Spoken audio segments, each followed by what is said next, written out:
Hey there everybody, James here from My RV Broker with another quick tip when it comes to buying your RV from a dealer. Hey, if you haven't seen the Salesperson Sam video, please go back and watch that. In that video, we talk about 3 things to look for in your salesperson. In that case, we call him Salesperson Sam. I give you the acronym of their name and the 3 most important, in my opinion, the most important features to be looking for in working with the salesperson. To carry on with that theme, let's today talk about the dealer or the dealership.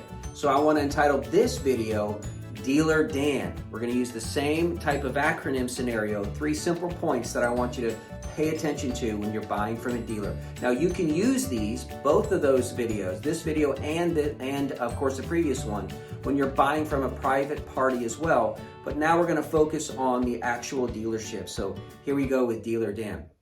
The very first letter in the name Dan, of course, is D. And what I want you to think about is the price that they're giving you, if it's going to be cash or if it's going to be a discount through their lender. Now, I've seen this over and over and over again. And guys, this is actually illegal in most states. But the way the dealer gets around this is that they provide you a different price based on discounts, right? So D is discounts on the actual finance that you can do through them. Let's talk about that very briefly, okay? When you walk into a dealership, you've done all the negotiations, you've seen the other videos, you know what to do. You are ready to buy. And you get down to it, price has now been settled upon. They'll come back sometimes in some cases and say, okay, for example, this is $100,000, Mr. Customer. However, if you end up financing through us, we're going to change the price to $93,000. And you go, oh my gosh, that's $7,000 savings. They say, now hold on a second. Here's what you have to do. You have to fill out a credit app with us. You have to hold on to it for 4 to 6 months. You have to do this, you have to do this. All of that practice is not only unethical, but like I said earlier, is actually illegal in most states. So you want to be very aware of that. Here's something else to think about. If you watch the previous videos, we've talked about having at least minimum of 2, right? But try to have 3 different lending institutions available to you. You can also, of course, pay with cash, which I think is great, but you don't announce it. We've talked about that as well. You certainly don't hide it, but you don't walk in and say, hey, I'm paying with cash. But one of the things that you do want to do, right, is have 3 lenders ready to pull the lever and give you the money that you need to buy the RV. One of them, of course, could be a credit union or your local bank. Some of these other larger RV financing institutions could work too. Now, when you get down to it and you're ready to purchase and you say, nope, and let's say this dealer is not one of those, this dealer, Dan, is actually an ethical dealer, Dan, and he says, you know what, I'm gonna give you the same price. It's gonna be cash, or if you finance on your own or finance through us. And you think, hey, that's a good idea. So as you go through your own financing institution, they will often require them to have the invoice prepared and sent to them, where there is a problem, because a lot of times RV dealer Dan, can try to strong arm you and strong arm the institution and say, nope, that's proprietary, that's confidential, we can't provide the invoice. And then so sometimes they can use the MSRP, but be prepared that if that dealer comes in and says, no, we're not going to provide that to the lending institution, no way, no how, you need to be prepared to walk. I mean, there are some exceptions to that rule, especially if it's an amazing deal that happens and it's not going to make much of a difference. But I don't like that practice, and I want my dealer Dan, to be very ethical and upright, and is going to treat you the same way whether you finance through them. So D stands for discounts. Be aware of them. The second letter in Dan, of course, is A, and this stands for amoral. And what do I mean by that is, look around the dealership.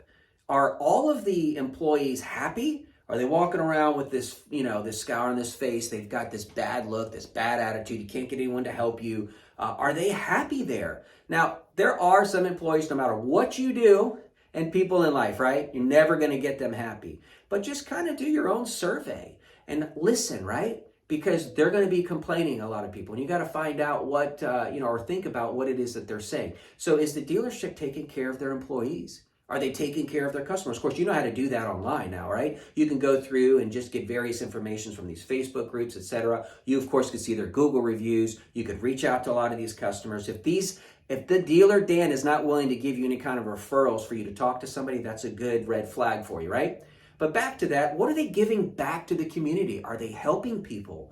Are they helping charities and other institutions to be able to further the advancement of whatever they're most interested in helping? I love a lot of the dealerships that give back, and they give back in many ways. And I love them. I love it when they give you, I should say, the opportunity to also give along with that. So find out, are they showy? Are they spending? Are they spending all their money on themselves and trying to impress you? Or are they, a moral and upright company who's going to stick by what they say, be transparent, and be very straightforward? Okay, the last letter, of course, is N, and you all know exactly what I'm going to talk about when I say, do they nickel and dime you? Oh my gosh, do they put financial strain upon you with all these little tiny fees? Do you look at the buyer's order and you see, oh, there's PDI and doc fee and this fee and my 4 o'clock tea time fee and whatever else they put on there, right? These in the process of negotiations, are they trying to really make it difficult for you by saying, well, I can do this, but you got to pay for this. I can do this, you got to pay for this. Man, that is just so uncomfortable and just so...